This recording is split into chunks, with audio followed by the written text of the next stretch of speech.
नमस्कार, मैं रवीश कुमार। हमारे देश में करोड़ों लोग जन वितरण प्रणाली यानी सरकारी राशन की दुकान से चावल गेहूं लेते हैं। सरकार विभिन्न योजनाओं के तहत उन्हें सस्ता अनाज देती है। कई बार हमें लगता है कि सब ठीक ही चल रहा होगा, क्योंकि सरकार भी एक ही लाइन में सारी कहानी समेट देती है कि अब मशीन से राशन मिल रहा है, इसलिए चोरी बंद हो गई है या हो जाएगी। जिसे मिलना है उसे ही मिलेगा और सरकारी खजाने में भारी बचत हो रही है।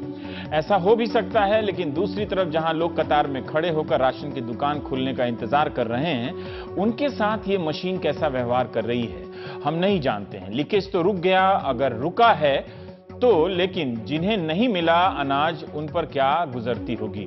टीवी के बहुत सारे शहरी दर्शक जमाने से राशन की दुकान पर हो सकता है नहीं गए हों। मैं अपने कई दर्शकों को जानता हूं, उनसे मिलता हूं जो जाते हैं, मगर उनके पास फेसबुक और ट्विटर नहीं है जो अपना हाल ट्वीट कर सकें। यह जो मशीन आप स्क्रीन पर देख रहे हैं, इससे मिलती जुलती मशीन आपने शहरों के दुकान मॉल में देखी होगी, जहां आप डेबिट और क्रेडिट कार्ड से पैसा देते हैं। वैसे इसका अंग्रेजी नाम पॉइंट ऑफ सेल मशीन है, पॉस मशीन कहते हैं। राजस्थान सरकार ने अपनी योजना के प्रचार के लिए इसका नाम भामाशाह एटीएम रख दिया है। यह मशीन आप पहले आधार कार्ड को पढ़ेगी, फिर अंगूठे का निशान देना होता है। उसके लिए निशान अगर मिल जाए तभी मशीन आधार कार्ड के सर्वर से मिलान करेगी कि व्यक्ति असली है। अब कार्ड सही निकल गया तो मशीन इसी आधार से जयपुर के एक और सर्वर से पता करेगी जहां राशन कार्ड धारकों की जानकारी सुरक्षित है। जब दोनों जगहों पर पुष्टि हो जाती है या हो जाएगी तभी अनाज मिलेगा, वरना मशीन कह देगी टाइम आउट, यानी आपको अनाज नहीं मिलेगा। सरकार का दावा है कि इस मशीन से क्रांति आने वाली है, क्योंकि एक बड़ा बदलाव, क्रांति तो मेरा शब्द है, क्योंकि राशन की दुकानों से चोरी रुक जाएगी, सरकार की करोड़ों की सब्सिडी बच जाएगी, जो हकदार होगा उसे ही अनाज मिलेगा। इस मशीन के आने से पहले भी छत्तीसगढ़ और अन्य कई राज्यों में अपने यहां राशन की दुकानों से लीकेज को रोकने का दावा किया था। उनकी काफी सराहना भी हुई, लेख लिखे गए। अब ये सवाल तो नीति नियंता ही बता सकेंगे कि जब वो तरीका सफल हो सकता था तो इस तरीके की जरूरत क्यों पड़ी। मशीन की लागत और बनाने वाली कंपनी और ठेके वगैरह का सवाल तो हो सकता है, मगर हमें पता नहीं इसके बारे में, इसलिए कोई अटकलबाजी नहीं। वैसे इकोनॉमिक टाइम्स की 2012 यानी 4 साल पहले की रिपोर्ट है, जिसमें नंदन नीलेकणी साहब का बयान है कि ऐसी हर मशीन की औसत कीमत 15,000 रुपए होगी। हमने सोचा कि क्यों ना जगह जगह जाकर देखा जाए कि गरीब लोग, आम लोग जब इस मशीन के पास जाते हैं तो उनका अनुभव क्या होता है। अभी 30 दिनों तक राशन की दुकान नहीं खुलती है पूरे महीने। इसके लिए राजस्थान सरकार एक वितरण सप्ताह तय करती है। जुलाई 10 से लेकर 24 जुलाई तक जुलाई महीने का वितरण सप्ताह है। लिहाजा जब राशन की दुकान खुलती है तो भीड़ काफी होती है। अब अगर किसी का अंगूठा नहीं मिला, किसी की उंगली के निशान नहीं मिले तो उसे अनाज नहीं मिलेगा। निशान मिलाने के बार बार के प्रयास के कारण, बहस के कारण देरी भी होती है। लिहाजा राशन की दुकान के बाहर की भीड़ का सब्र टूटता होगा। क्योंकि गरीब और आम लोगों के लिए भीड़ और समय की कोई कीमत नहीं होती है, इसलिए टीवी के हम मिडिल क्लास दर्शकों को यह बात बिल्कुल समझ में नहीं आएगी और स्वाभाविक भी है। उन्हें अपनी तकलीफ जरूर दिख जाएगी जब उन्हें पासपोर्ट ऑफिस में 1 घंटा लाइन में लगने के लिए कह दिया जाए। तब वे ट्वीट कर भारत को कोसेंगे और कहेंगे कि क्या ऐसे सुपर पावर बनेगा अपना प्यारा सा इंडिया। राजस्थान से हमारी सहयोगी हर्षा कुमारी सिंह और उनकी टीम के सदस्यों ने सरकारी राशन की दुकानों पर जाकर आम लोगों के अनुभव को रिकॉर्ड किया। 4 जिलों से उन्होंने ये अनुभव जमा किए हैं, ताकि हमको पता चल सके कि सरकार कितनी भी बेहतर योजना बना ले, जो आम और गरीब हैं उसकी दिक्कतों का निपटारा इतनी आसानी से नहीं होता है। हो सकता है कि मशीन से उसके खजाने में बचत हो रही हो, लेकिन अगर किसी को उस महीने का अनाज नहीं मिला तो वो अपने पेट में क्या बचाएगा, उसका क्या बचता होगा, भूख ही बचती होगी। तो हर्षा कुमारी सिंह ने जयपुर की राशन की एक दुकान का जायजा लिया। सैम हमारे कैमरा सहयोगी टोंक जिले की राशन की दुकान पर गए। संजय व्यास उदयपुर की राशन की एक दुकान पर गए और कन्हैया बाड़मेर जिले की राशन की एक दुकान पर गए। भामाशाह एटीएम मशीन किसी को नहीं जानती है, वो सिर्फ आपके अंगूठे या उंगली के निशान से आपको पहचानती है। राशन का दुकानदार अब आपको भी नहीं पहचानेगा, क्योंकि मशीन ने आपको निशान को नहीं पहचाना। अभी शायद सरकार ने ऐसी स्थिति में कुछ रियायत दी है, मगर जो परेशानी हो रही है वो बताती है कि अगर आधार कार्ड को इस तरह से अनिवार्य कर दिया जाए इस वक्त मौजूदा हालात में तो क्या होगा। दिल्ली के अखबारों में हमें केवल इसकी खूबियां ही पढ़ने को मिलती है, लेकिन क्या आप जानते हैं, कई बार आलोचना भी मिलती है, लेकिन क्या आप जानते हैं कि जो लोग मेहनत मजदूरी करते हैं उनके हाथों के निशान मिट जाते हैं? क्या आपने कभी अपने घर आए किसी मजदूर की हथेली पकड़कर देखी है? देखिएगा, मशीन क्या, हमारे ज्योतिष लोग भी फेल हो जाएंगे। ज्योतिष लोग तो फिर भी ललाट पढ़कर कुछ चकमा देने लगेंगे, मगर मशीन को छूट नहीं है कि वो ललाट देकर राशन दे दे। मैं कुछ उंगलियों, अंगूठों के निशान आपको दिखाना चाहता हूं जो हर्षा कुमारी सिंह ने भेजे हैं। ये मेहनतकश लोगों के हाथों के निशान घिसते घिसते घिस गए हैं। गांव देहात में औरतों की उंगलियों में कुछ बचता नहीं है। बर्तन मांजते मांजते उनकी उंगलियों की भाग्य रेखाएं समाप्त हो जाती हैं। आधार कार्ड जब आएगा या अनिवार्य हो जाएगा तो ऐसे तमाम लोग कई योजनाओं से बाहर हो सकते हैं। सरकार व्यवस्था कर देगी कि निशान नहीं मिले तो डीएम एसडीएम से लिखवा कर लाइए, मगर सोचिए कि क्या इतने सक्षम लोग जो आसानी से प्रमाण पत्र ले आएंगे 20-20, 40-40 किलोमीटर एसडीएम के दफ्तर में जाकर, मुखिया के पास भी जाएंगे तो वो कितना खेल खेलेगा, इसके बदले उसका इन लोगों की जिंदगी पर कितना नियंत्रण हो जाएगा। हर्षा का कहना है कि कितने लोगों की उंगलियों के निशान मिट गए हैं, इसका कोई सर्वे का उल्लेख या जिक्र नहीं मिलता है। मशीन से मेरा कोई दुराग्रह नहीं है, क्या पता हम आने वाले दौर में मशीन के आधार पर ही जीने लगे, जी भी रहे हैं। मेरी शिकायत मशीन से ज्यादा मानव की समस्या को लेकर है। जब भी कोई मशीन जब कोई ऐसी मशीन ही नहीं बनी है जो मानव की हर समस्या का इलाज कर दे, तो राशन की हर समस्या का इलाज कोई एक मशीन कैसे कर सकती है या हो सकती है? कि आज की तारीख में हम इस मशीन के लिए तैयार हैं या इसलिए बेचैन हैं कि इसे लागू कर दुनिया में नाम कमाया जाए कि हमने कुछ कमाल कर दिया है, और जो आम लोगों की तकलीफ और दर्द है उसका क्या? यह मशीन, जिसे पॉस मशीन कहते हैं, सिम कार्ड से चलती है। दिल्ली जैसे शहर में 2 साल से कॉल ड्रॉप की महामारी फैली हुई है। आए दिन अखबारों में निकलता रहता है। हालत यह है कि अब तो पारदर्शिता के नाम पर टेलीफोन कंपनियां विज्ञापन ही देने लगी हैं कि उसके ऐप से पता चल जाएगा कि कहां कहां नेटवर्क नहीं है। लेकिन गरीब लोगों को कहां से पता चलेगा? जब दिल्ली में नेटवर्क के पुख्ता इंतजाम नहीं है तो गांव देहात की क्या हालत होगी? जैसे इस सज्जन की मशीन का नेटवर्क ही नहीं मिल रहा, ये मशीन हाथ में लिए वैसे ही नेटवर्क ढूंढ रहे हैं जैसे 90 के दशक में से पहले के लोग छत पर चढ़कर एंटीना को कभी नेपाल की तरफ मोड़कर तो कभी भूटान की तरफ मोड़कर दूरदर्शन मिलाया करते थे। बाड़मेर की राशन की दुकान के ये दुकानदार जी अपनी मशीन लेकर नेटवर्क ढूंढ रहे हैं। ढूंढते ढूंढते दुकानदार जी बाहर आ जाते हैं, बाहर आते आते सड़क पर आ जाते हैं। अब ये हवा में नेटवर्क खोज रहे हैं, दुकान के बाहर खड़े लोग वहीं के वहीं रह गए हैं, मेन रोड पर आ गए। दुकानदार जी इस मशीन का नेटवर्क खोज रहे हैं। क्योंकि गरीब लोगों के वक्त की कोई कीमत नहीं होती तो वे इंतजार कर रहे हैं दुकान में। सबसे बड़ी बात है कि गरीब लोग ट्वीट भी नहीं कर रहे हैं। सोशल मीडिया पर देश की डेमोक्रेसी शिफ्ट हो गई है और हमारे गरीब लोग अभी तक ट्विटर, फेसबुक पे नहीं गए हैं, और ये लोग हैं कि अभी तक राशन की दुकान में डेमोक्रेसी के अनाज का इंतजार कर रहे हैं। How sad. अब देखो इनके सारे उतर गए, देखो। हाँ। बहुत ही हल्के हैं, इसमें दिखते ही नहीं है। इधर भी आप देखो। तो उम्र कट जाएगी। क्या आप क्या काम करते थे? कुछ आपका उंगली के निशान बहुत हल्के पड़ गए। मैं साढ़ पहली आनी भाषण तो होता। हाँ। वो ठीक पान कहाँ करे था? हाँ। पान तो करे था। अब आप देखो, मेरे दिखाई दे रहे हैं, आपके बिल्कुल दिखाई दे रहे हैं। तो होता जी तो कसकी तीनों नाकाता जी ये गरीबी की कितना ही करा डेढ़ तो बताइए। अच्छा, इनका अकेले का है? मारो अकेले को थे यारो, इनके बेटे के साथ जुड़ा तो कोई दिक्कत नहीं थी, पर इनका नाम ही अकेला रह गया ना। करीब 7 करोड़ आबादी है राजस्थान की, इसमें से 4 करोड़ 34 लाख लोग सरकार की सस्ती अनाज योजनाओं पर निर्भर हैं, जो राशन की दुकानों से चावल, गेहूं, चीनी और मिट्टी का तेल लेते हैं। ये लोग बाजार दर से गेहूं नहीं खरीद सकते हैं, दाल भी नहीं खरीद सकते। इसलिए जरा सोचिए और राम जी से पूछिए कि ये गरीब लोग 150 रुपए दाल कैसे खाते होंगे जब ये 4 रुपए किलो गेहूं नहीं खरीद सकते हैं। क्या सिर्फ गेहूं से रोटी खाते होंगे या चावल और माड़ पीकर ही सो जाते होंगे? हम वाकई नहीं जानते हैं, क्योंकि इनका कसूर यह है कि उस सोशल मीडिया में नहीं है जहां इन दिनों डेमोक्रेसी रहती है। बहरहाल सरकार का काम यह भी है कि अनाज उसे ही मिले जिससे मिलनी चाहिए, इसलिए वो समय समय पर सूचियों की सफाई करती है, क्योंकि गरीबों का अनाज देने के कार्यक्रम पर उसका करोड़ों रुपए का खर्च भी होता है। हर्षा कुमारी सिंह ने बताया कि इस वक्त भी सूचियों की कटाई छटाई चल रही है, मगर 15 लाख नए लोगों को इसमें जोड़ा भी गया है जिन्हें मिलना चाहिए था मगर नहीं मिल रहा था। खाद्य सुरक्षा एक्ट के तहत जिन लोगों को मिलना चाहिए वो एक संख्या भी है, प्रतिशत भी है, सभी को तो नहीं मिल रहा, मगर दावा ऐसा किया जा रहा है।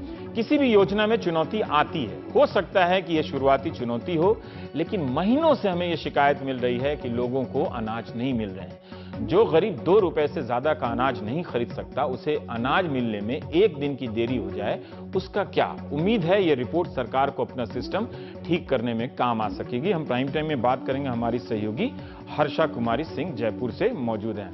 हर्षा, स्वागत है आपका। हम ये जानना चाहते हैं कि जहां भी गई और जितना बीते दिनों में, बीते महीनों में आपने इस समस्या के बारे में सुना और देखा, इसका स्केल क्या है, स्तर क्या है? क्या ये अपवाद स्वरूप घटनाएं घट रही हैं या वाकई जैसे मैं पढ़ रहा था, अभी अभी किसी ने मैसेज किया कि अलवर में तो बहुत सारे लोगों को अनाज ही नहीं मिला है राशन का, तो भगवान जाने उनकी क्या स्थिति होगी। तो इसका स्केल क्या है आपकी नजरों में?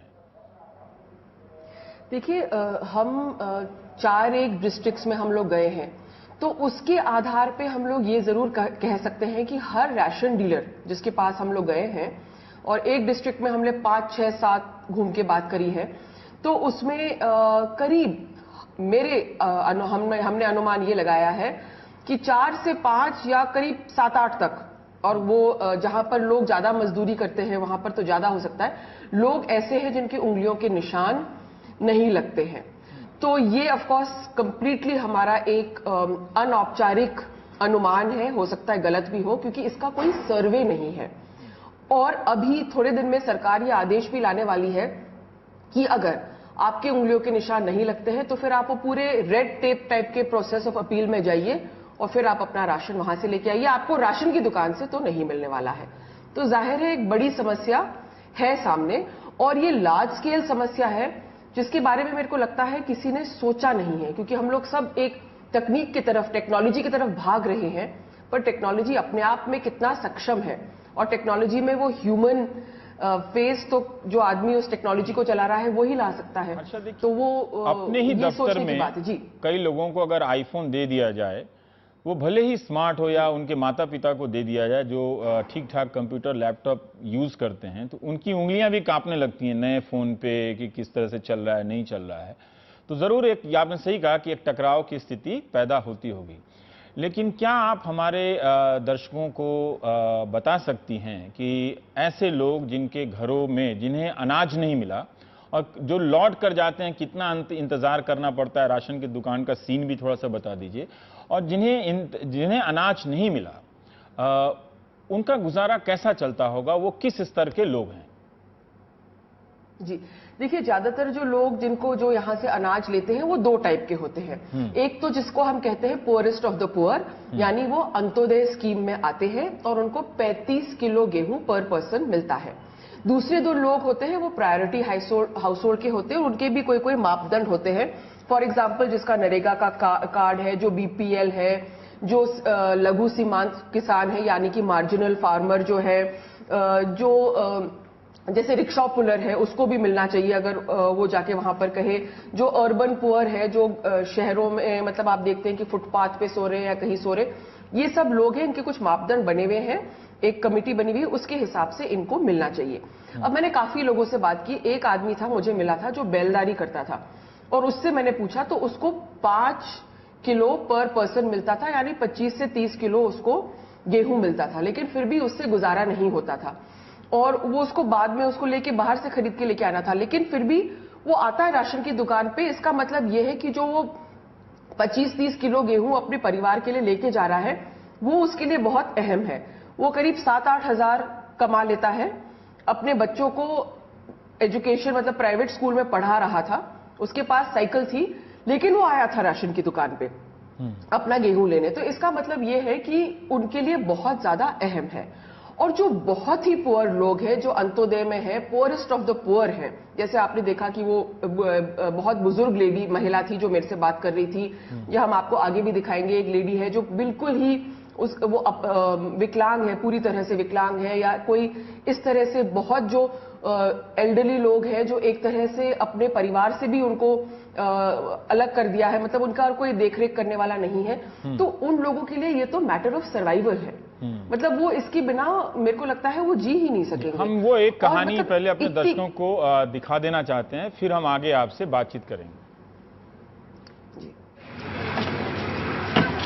क्यों नहीं मिले मने? क्यों नहीं मिले? आंगला आवे नहीं तो मिले नहीं।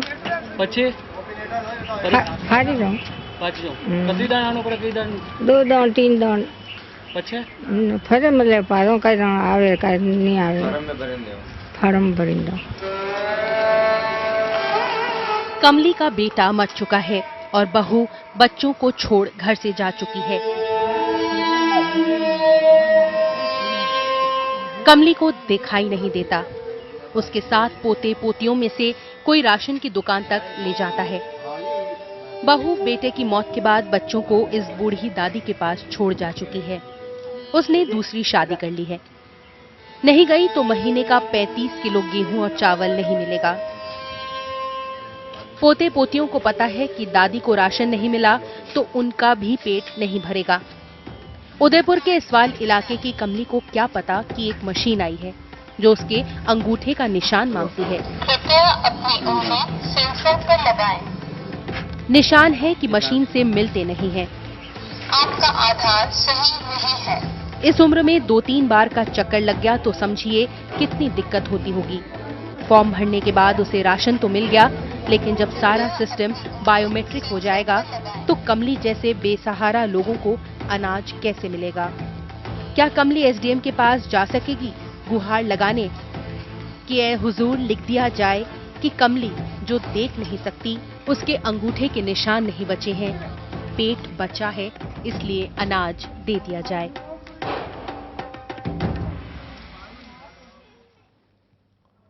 अब हर्षा, जब आपसे बात हो रही थी तो आपने एक पारंपरिक बातों का भी उल्लेख किया कि भील जनजाति में किस तरह के परिपाटियां हैं। वो मशीन से, जब हम लोग मशीन के बारे में सोचते हैं तो समाज और संस्कृति के बारे में नहीं सोचते हैं। तो कमली की जो कहानी है, ऐसे तो बहुत सारे लोग होंगे गाँव में जो कमज़ोर होंगे, जिनके आगे पीछे कोई नहीं होगा, उसके बारे में थोड़ा सा और बताइए। जी बिल्कुल, आपने जो देखा था, जो कमली है वो भील जनजाति से है और सिर्फ वो ही नहीं, लेकिन पश्चिमी राजस्थान में एक परंपरा है। अगर किसी कारणवश जो जिससे उसकी शादी होती है, महिला जिससे शादी होती है, अगर वो आदमी मर जाता है तो उनमें कोई सोशल स्टिग्मा नहीं होता है। वो महिला उस घर को छोड़कर किसी और के साथ नाथा कर सकती है और इसको कहते हैं नाथा प्रथा। लेकिन इसका एक बाय प्रोडक्ट है, वो ये है कि जो बच्चे हैं वो अपने पैतृक मतलब पिता के घर में रह जाते हैं, क्योंकि वो एक इकोनॉमिक एसेट होते हैं। तो आपको बहुत सारे child headed house hold actually आपको मिलेंगे जहां पर बच्चों ने सारी रिस्पॉन्सिबिलिटी ले रखी है। अब जो कमली का परिवार है उसमें 7 जो पोते पोतियां हैं, सब 12 साल की उम्र से कम है और एक ये बूढ़ी दादी है और ये इनका परिवार है। तो ये जो 35 किलो अनाज आता है ये इस पे निर्भर करते हैं। 500 रुपए उसकी विधवा पेंशन आती होगी और अब बच्चे छोटी मोटी मजदूरी करते होंगे। तो ये जो नाथा प्रथा है, इसमें जो सबसे बड़ी बात यह है कि सरकार भी इन बच्चों को एक्चुअली अनाथ नहीं मानती है, क्योंकि एक पेरेंट तो जिंदा है, मां जिंदा है, लेकिन मां उनको सोशल कस्टम के चलते हुए छोड़ के चली गई है। तो ये एक हमने एक बार इस पर भी एक स्टोरी करी थी। ये जो चाइल्ड हेडेड हाउस होल्ड्स है, इसका एक्चुअली कोई सर्वे भी नहीं हुआ है और बहुत पहले चाइल्ड राइट्स कमीशन ने इसका सर्वे कराने की कोशिश की थी। उन्होंने ये भी किया था कि इनको पालनहार योजना से जोड़े। इसमें भी अगर कोई बच्चे अनाथ होते हैं, इनको 1000 रुपए महीने का अनुदान मिलना चाहिए, लेकिन टेक्निकली ये तो अनाथ क्वालिफाई ही नहीं होते। अच्छा, एक चीज बताइए कि जैसे कि इसमें आपने बताया कि कमली को अनाज मिल गया, मशीन से उसके निशान नहीं मिले, उसके बाद मतलब मशीन के साथ पूरी प्रक्रिया में कितना वक्त लगता होगा, तब तक पीछे कितनी लंबी भीड़ होती होगी, और फिर जो दूसरी जो आप रजिस्टर के जरिए जो अनाज मिल रहा है, जिसके बारे में आप कह रहे हैं कि एक दिन ये भी खत्म हो जाएगा, सिर्फ बायोमेट्रिक्स कार्ड के जरिए ही मिलेगा। कई बार सरकारें कहती हैं कि आंखों की पुतली के निशान भी लेंगे, लेकिन जिनकी मोतियाबिंद हो जाते हैं, जिनकी आंखों की अपनी समस्या होती है, वही समस्या आएगी जो अंगूठे के निशान से आएगी। पर आप बता सकती हैं कि कमली जैसी महिला को जो अकेली हैं अनाज लेने में रजिस्टर से, उसमें कितना वक्त लगता होगा? देखिए, उसको वो जो अनाज की जो ये राशन की दुकान है उसमें 400, 500, 600, 700 किलोमीटर दूर से लोग आते हैं। अच्छा, वहां पे कोई साधन नहीं होते हैं तो आप सोचिए कि वो वहां पे चल के आते हैं। तो पहली बात ये है कि आपका घर कितना पास है, और जहां हम इस जैसे ये उदयपुर का इलाका है, इसमें बहुत दूर दूर होते हैं मकान। तो वो चल के आती है, आप देख रहे हो कितने धीरे से चलती है। फिर एक छोटी बच्ची के कंधे के पे हाथ रख के वो आ रही है राशन की दुकान तक, फिर वो वहां पे बैठती है। अगर जैसे राशन के डीलर्स वगैरह जो लोग हैं, अब इंसानियत के नाते तो वो खैर पहले ले ही लेते हैं उसको। उंगली का निशान नहीं आया, फिर वापस भेज दिया, फिर उंगली का निशान नहीं आया, वापस भेज दिया। फिर आखिरकार वो जो राशन डीलर है वो कहता है भाई तुम रजिस्टर के हिसाब से ले लो, मैं रजिस्टर में फिल कर दूंगा कि तुम्हारे ये रीजन हुए हैं और तुम ले लो। लेकिन वो जो रजिस्टर होता है ना, उसका भी बहुत ज्यादा रेड टेप होता है। तो अगर वो विलेज कोई गांव में हुआ है तो उसको जाना पड़ेगा जिला मुख्यालय पे, फिर वो रजिस्टर ऑथेंटिकेट करेगा। नहीं तो क्या है, उसकी जो जिम्मेदारी है कि भाई आपने 35 किलो जो गेहूं दिया है वो राशन डीलर के एक तरह से उसकी जिम्मेदारी बन जाएगी। और अब लोग जब से ये बायोमेट्रिक हुआ है, राशन डीलर्स भी डरने लगे हैं। वो नहीं चाहते हैं कि वो आगे रह के किसी की इंसानियत के नाते मदद करें, क्योंकि फिर उनको जवाब देना है कि 35 किलो या 70 किलो या अगर 4-5 लोग भी ऐसे हैं तो उसको आप 35 × 5 कर लीजिए। इनको किसने दिया? हम एक और कहानी लेते हैं हर्षा। अभी आपके राजस्थान से, हमारे भी राजस्थान से कई लोग SMS कर रहे हैं, जगहों के नाम बता रहे हैं कि वहाँ 4 महीने से 5 महीने से लोगों को अनाज नहीं मिला है। तो हम कल्पना कर सकते हैं कि जो गरीब लोगों को 5 महीने से अनाज ना मिले तो उन पर कितना आर्थिक बोझ पड़ा होगा, क्या क्या उन्होंने समझौते किए होंगे ना खाने के लिए।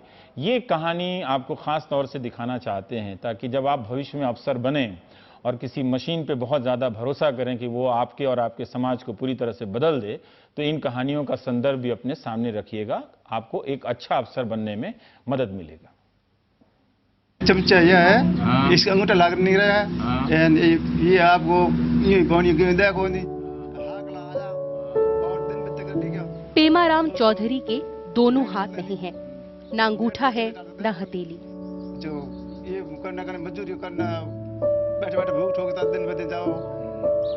क्या होगा अगर सरकार ने बायोमेट्रिक अनिवार्य कर दिया कि अनाज उसी को मिलेगा जिसका अंगूठा मशीन से मिलेगा? गनीमत है अभी ऐसा नहीं है। पेमाराम को रजिस्टर के आधार पर अनाज मिल सकता था, मगर मशीन को नेटवर्क ही नहीं मिला, क्योंकि जिसे भी अनाज दिया जाएगा इस मशीन में दर्ज करना ही होगा। बाड़मेर के कपूड़ी गांव में बहुत से लोग नेटवर्क मिलने का इंतजार ही करते रह गए। हमें आया हाकड़ा दिन हो गई। अच्छा, 10 बजे आया। हाँ, बैठा हूँ बस। ना तो मशीन चल रही है ना मशीन चल रही नहीं, बात भूखा बैठा हूँ, क्या करूँ जोर। डीलर भी मानते हैं कि समस्या नेट की सबसे ज्यादा है। ज्यादातर वक्त तो मशीन डाउन ही रहता है।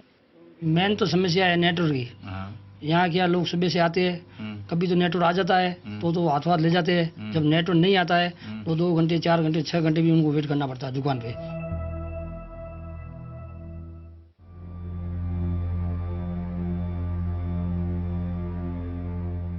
कैलाशी देवी तो चल भी नहीं सकती, कोई गोद में उठाकर ले जाएगा तभी राशन की दुकान तक जा सकेगी। भारत की ये जनता उसके सुपर पावर सपनों की तस्वीर में शामिल नहीं है। मगर सोचिए, कैलाशी देवी को कोई इस तरह न उठाए तो उसका पेट कैसे भरेगा। पहुंच तो गई दुकान तक, मगर अंगूठे का निशान नहीं मिला। मतलब महाराज पर काम ही न दे, कत्ता कड़ाया मिले जार कड़ाया मिले मन कौन करती बेगार कौन करे, अति परेशान छू मैं। हर्षा, अब मैं आपसे जानना चाहता हूं कि जहां जहां जिन गांव में आप गई हैं, जो आपके सहयोगी भी संजय व्यास, कन्हैया और सैम भी गए, ये जो मशीन है, जब 2 बातें हैं कि ये मशीन के नेटवर्क की कितनी समस्या है और इसके चलने की क्षमता क्या है, लोगों को कितना इंतजार करना पड़ता है, लाइन लंबी होती है, और दूसरा कि जब ऐसे लोग जिनकी कहानियां आपने भेजी हैं, ऐसे लोग जब डीलर के पास पहुंचते हैं या उस पंक्ति में होते हैं तो लोग और डीलर उनके साथ कैसा बर्ताव करते हैं? देखिए, जो आप नेटवर्क की समस्या बता रहे हैं वो अलग अलग है, क्योंकि जैसे हमने जयपुर में देखा तो वहां पर जयपुर के थोड़े बाहर एक आदमी था, उसने कहा कि मेरा तो नेटवर्क ठीक से चल रहा है। लेकिन जो 26,000 पॉस मशीन्स लगाए हैं वो सरकारी आंकड़ों में भी 335 तो काम नहीं कर रहे हैं। यानी कि और बाड़मेर, जैसलमेर, कुछ जोधपुर में है, कुछ डूंगरपुर और बांसवाड़ा इस इलाके में है, जहां पहाड़ी इलाका है वहां पर तो बिल्कुल ही नेटवर्क आता ही नहीं है। और जैसे आपने प्रोग्राम की शुरुआत में भी कहा था कि कॉल ड्रॉप। अच्छा, तीसरी बात ये भी होती है कि जैसे ही वितरण का सप्ताह शुरू होता है, सब लोग आ जाते हैं गेहूं लेने, तो सर्वर पे इतना लोड पड़ता है कि सर्वर ही मतलब काम नहीं करता है एक साथ जब सब लोग करना की कोशिश करते हैं। तो ये भी होता है भाई कितना ट्रैफिक है इस पे। और दूसरी बात है कि मतलब आधा दिन मैं कहूंगी लोगों का बर्बाद हो जाता है, क्योंकि वो आते हैं, वेट करते हैं, नहीं मिलता है, फिर वापस चले जाते हैं और अपनी मजदूरी से भी, उस दिन की मजदूरी से भी फिर वो वंचित रह जाते हैं। तो सर्वर नहीं करना उनका मतलब होता है कि एक दिन की रोजी रोटी से उनको हाथ धोना, और उनका एक दिन जो व्यर्थ हुआ है वो 200-250 रुपए जो थे वो उनको नहीं मिलेंगे। इस पर मेरा एक और सवाल है, मेरे दूसरे सवाल का जवाब आप दीजिएगा, लेकिन इसी बात से मेरा सवाल है कि वितरण सप्ताह में अगर सर्वर पे लोड बढ़ जाए और ना मिले, ऐसी समस्याएं, तो क्या ऐसा भी होता है कि पूरा 15 दिन निकल गया और लोगों को अनाज नहीं मिला?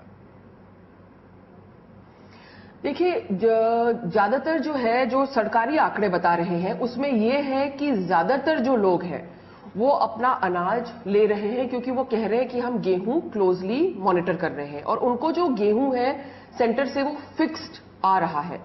तो इसका मतलब सरकारी आंकड़ों के हिसाब से वितरण तो हो रहा है, क्योंकि उनके पास एज सच वो 23 लाख प्लस मेट्रिक टन जो है उसमें से ज्यादा कुछ बच नहीं रहा है। तो इसमें जो लोग छूट जा रहे हैं, आई थिंक उनका सवाल है, क्योंकि और जो पूरी तरह से अगर हाँ मशीन अगर खराब भी हो जाती है तो जो राशन डीलर है फिर वो लेके जाएगा, उसको लेके जाके रिपेयर कराएगा और वो बात दर्ज कराएगा, जिला रसद अधिकारी के पास जाएगा, वहां पर वो कंप्लेन कराएगा कि मेरा नहीं चल रहा है, और फिर आई थिंक रसद अधिकारी के पास ये पावर है कि फिर वो कहे कि भाई तुम रजिस्टर से बांट दो। और ये करने में उसे कितनी दूरी तय करनी पड़ती होगी आमतौर पे, क्योंकि सब लोग समझते हैं कि इंडिया 4G पर ही चल रहा है, तो अपने गांव से जहां उसकी दुकान है और जहां रसद अधिकारी बैठता है, दोनों के बीच में कितनी दूरी है? 4G की दूरी है या 2G की दूरी है? देखिए, उसमें तो हम जैसे मीलों में नापते हैं गांव में, तो मैं कहूंगी कि 30-40 मील की तो दूरी है ही मिनिमम, आपको BDO SDO तक जहां पहुंचना है आपको, क्योंकि वो जिला मुख्यालय में बैठता है या मैक्सिमम तहसील मुख्यालय में बैठता है। हम एक और कहानी आपको दिखाना चाहते हैं, फिर अगर आपसे बातचीत जारी रखेंगे। राजस्थान में इस वितरण प्रणाली की, जो नई वितरण प्रणाली आई है मशीन वाली, उसके बारे में। 75 साल की गोविंदी देवी की समस्या सबसे अलग है। मजदूरी करते करते हथेली घिस गई तो निशान ही नहीं बचे। राशन कार्ड पर भी उसी का नाम है। परिवार के किसी और का नाम होता तो रजिस्टर से अनाज मिल जाता। बूढ़े हो गए, इनके निशान खराब हो गए, खत्म हो गए, तो इसी वजह से इनको मशीन एक्सेप्ट नहीं करती है। ऐसे मामलों में मोबाइल फोन पर वन टाइम पासवर्ड OTP आ जाता है। भारत में 100 करोड़ मोबाइल उपभोक्ता हैं। गोविंदी देवी उन 100 करोड़ में भी नहीं है जिनके पास मोबाइल फोन हो।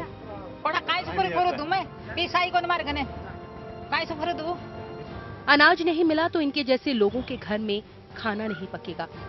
आपके घर में खाना नहीं पकेगा तो आप क्या करेंगे?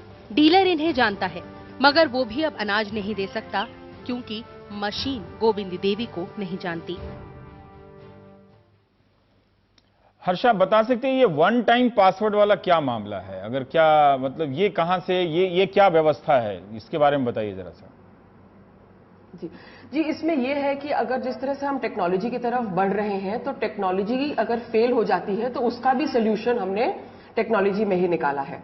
तो उसमें सोल्यूशन ये है कि देखिए, अगर आपका वो रिकॉग्नाइज नहीं करता है लेकिन आपका आधार कार्ड वगैरह सब है, तो आपको आपका जो रजिस्टर्ड मोबाइल नंबर है उसमें मशीन एक वन टाइम पासवर्ड भेजेगी।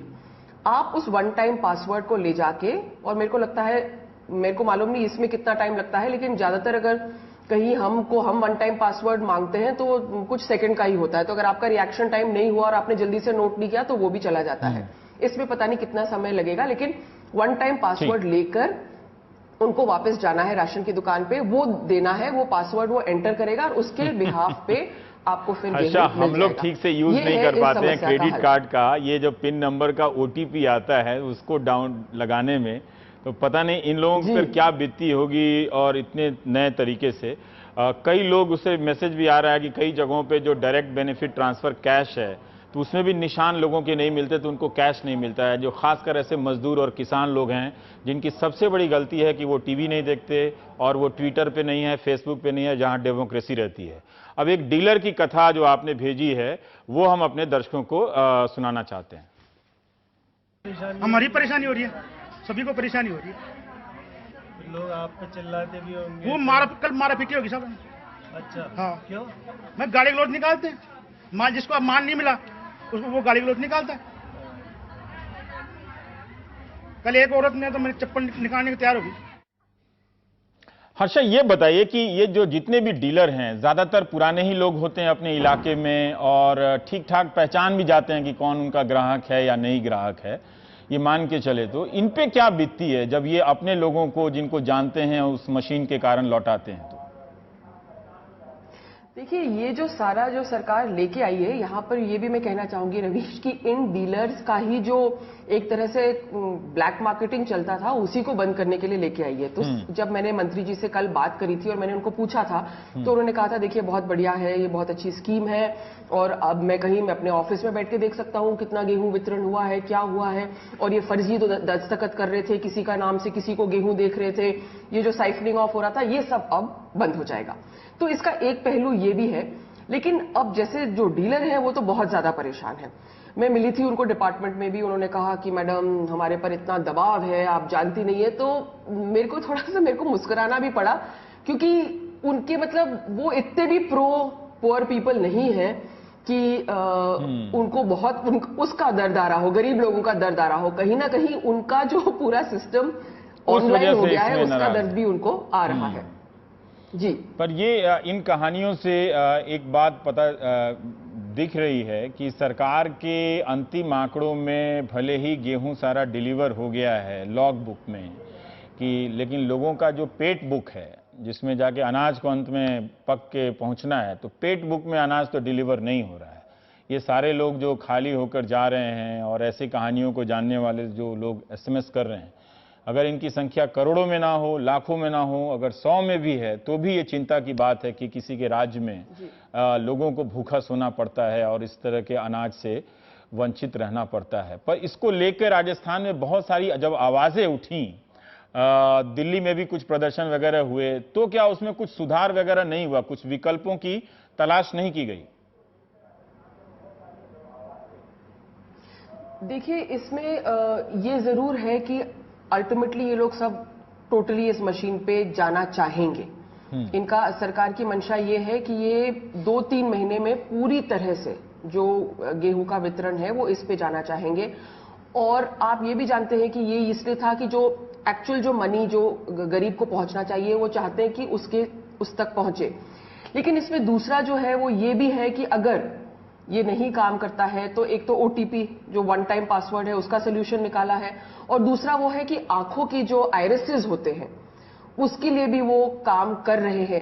लेकिन जैसे हम देख रहे हैं कि जो आपने नई स्कीम तो लागू कर दी लेकिन इंफ्रास्ट्रक्चर उसके साथ साथ नहीं चल पा रहा है। जैसे आपने कहा कॉल ड्रॉप ही इतनी बड़ी समस्या है, तो आप सोचिए कि फिर जब इस तरह से होता है तो कैसे ये टेक्नोलॉजी आगे बढ़ेगी। तो हम लोगों की कुछ व्यथा सुनाते हुए ब्रेक लेंगे क्योंकि छत्तीसगढ़ से एक पत्रकार जेल से बाहर आए हैं और उनकी कहानी हम सुनाना चाहते हैं। पर ये ध्यान में रखने की बात है, अगर इसी तरह से हमारी संवेदनशीलता रही तो इस देश में लोग, खासकर गरीब जो मजदूर हैं, जो ऑटो चलाते हैं, इनमें से कई लोग इसलिए भी जेल भेज दिए जाएंगे कि इन्हें आईपैड चलाना नहीं आता है।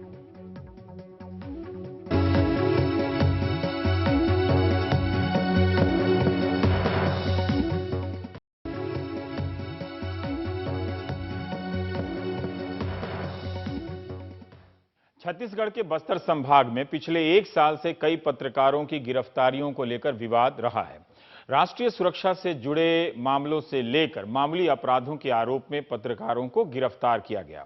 हालत इतनी बिगड़ गई कि दिल्ली से संपादकों की एक फैक्ट फाइंडिंग टीम भी गई। आतंकवाद और राष्ट्रीय सुरक्षा से जुड़े मामले में लगने वाला unlawful activity prevention act UAPA और छत्तीसगढ़ जन सुरक्षा अधिनियम जैसे सख्त कानूनों के तहत 2 पत्रकारों सोमारू नाग और संतोष यादव की गिरफ्तारी हुई। फिर कथित रूप से एक अश्लील व्हाट्सएप भेजने और 400 BC के आरोप में एक और पत्रकार प्रभात सिंह को जेल भेज दिया गया। प्रभात के साथ दीपक जायसवाल नाम के एक और पत्रकार को पुलिस ने अंदर कर दिया। छत्तीसगढ़ के बस्तर में पुलिस और माओवादियों के बीच लड़ाई चल रही है, सुरक्षा बलों के साथ भी। इस लड़ाई में जो पत्रकार उनकी आदिवासियों के साथ होने वाली जाति की कहानियां लिख रहे हैं, पुलिस का गुस्सा उन्हीं पत्रकारों पर उतर रहा है।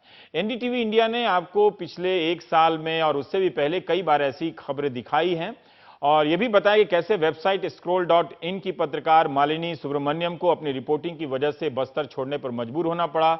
मानवाधिकार कार्यकर्ता बेला भाटिया को नक्सली दलाल कहा गया।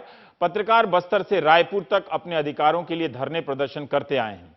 छत्तीसगढ़ सरकार ने पत्रकारों और अधिकारियों की एक टीम भी बना दी है ताकि पत्रकारों पर गलत मुकदमे दर्ज ना हो। हमारे सहयोगी हृदेश जोशी ने हाल ही में 3 महीने बाद जमानत पर बाहर आए प्रभात सिंह से दिल्ली में बात की। जमानत पर ही बाहर आए हैं।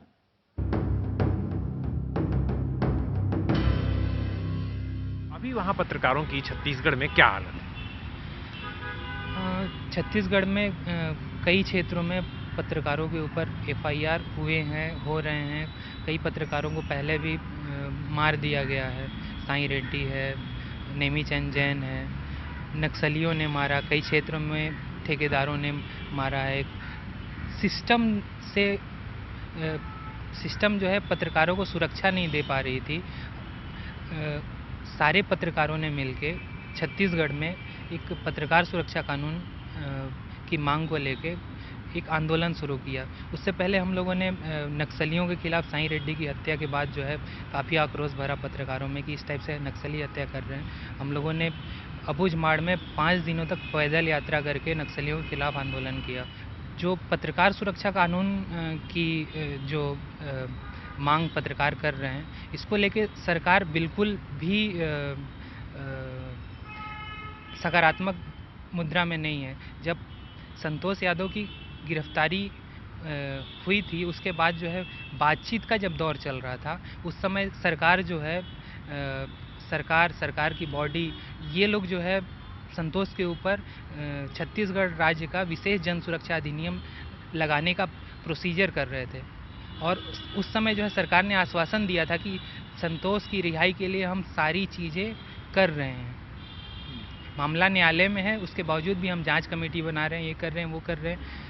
पत्रकार सुरक्षा कानून भी हम दे रहे हैं, लेकिन सरकार ने कुछ भी नहीं किया। सरकार ने पत्रकारों के साथ धोखा किया। पत्रकारों में इस वक्त क्या डर है? एक जब आप लोगों की गिरफ्तारी हुई उस समय हम छत्तीसगढ़ आए, उससे पहले भी आए, उसके बाद भी आए, तो बहुत भयंकर पत्रकारों में एक तरह से खौफ था। अभी पत्रकार वहाँ क्या सोचते हैं?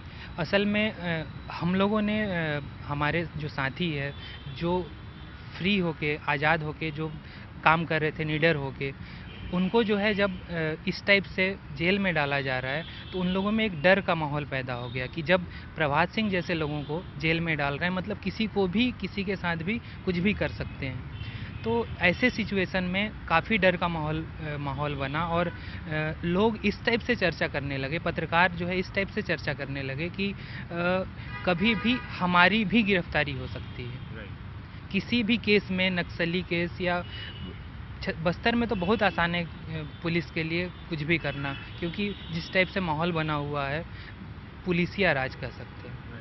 तो अब मुझे ये बताएं, आपकी अभी आपने कहा पत्रकारों के लिए काम करना कठिन है, मुझे उस बारे में बताइए थोड़ा। जो आप बोल रहे थे कि पत्रकार जो मिले हुए हैं कहती है पुलिस, ये कैसा है वहाँ वॉर जोन में? किस तरह से आप लोग काम कर पा रहे हैं और क्यों कहते हैं लोग? पुलिस के हिसाब से वो सही है जो उनके साथ रात में डिनर शेयर करते हैं, रात में मुर्गा शेयर करते हैं, दारू शेयर करते हैं, दिन भर उनके साथ घूमते हैं, उनकी गाड़ियों में घूमते हैं, उनके हेलीकॉप्टर शेयर करते हैं, वो सच्चे देशभक्त पत्रकार हैं। बाकी जो वो पत्रकार जो जंगलों में जाते हैं, जो नक्सलियों के मांद में घुस के बिना डरे ऐसी खबरें लेके आते हैं जो सरकार के खिलाफ हो या नक्सलियों के खिलाफ हो, चाहे जिसके खिलाफ हो, जिसके भी कुकृत हों, वो लाकर लिखते हैं और बाकायदा प्रकाशित करते हैं, प्रसारित करते हैं।